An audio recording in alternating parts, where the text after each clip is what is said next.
Mang không giống như là mang đặc trưng của con người chứ.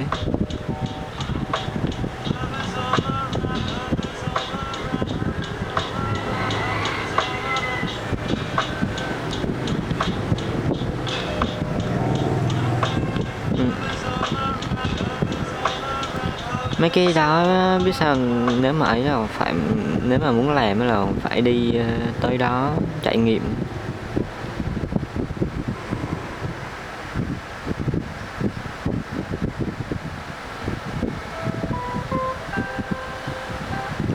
Thọ ngữ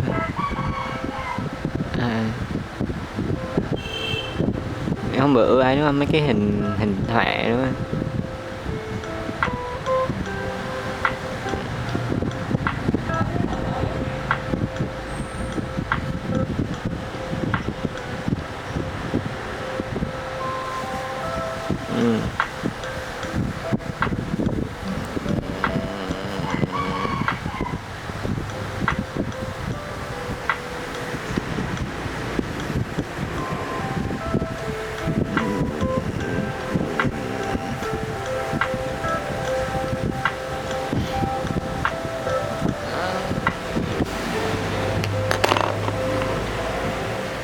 Chưa.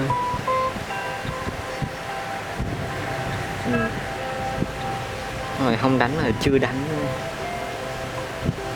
Người ta đang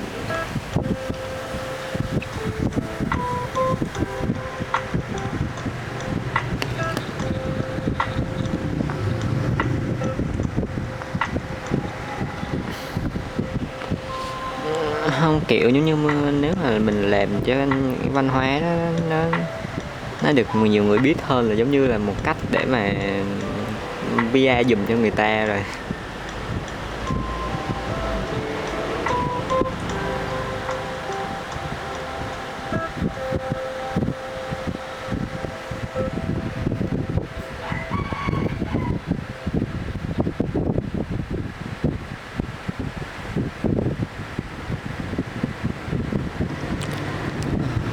Cái này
FOMO.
shipper gọi à?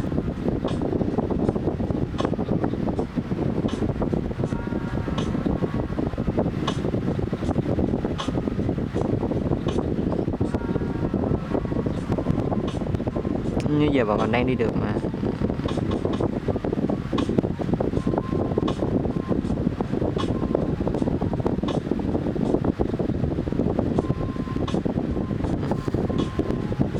Kiểu giống như thằng bạn nó có mới xin được cái thẻ để là làm nguyện viên rồi làm shipper luôn.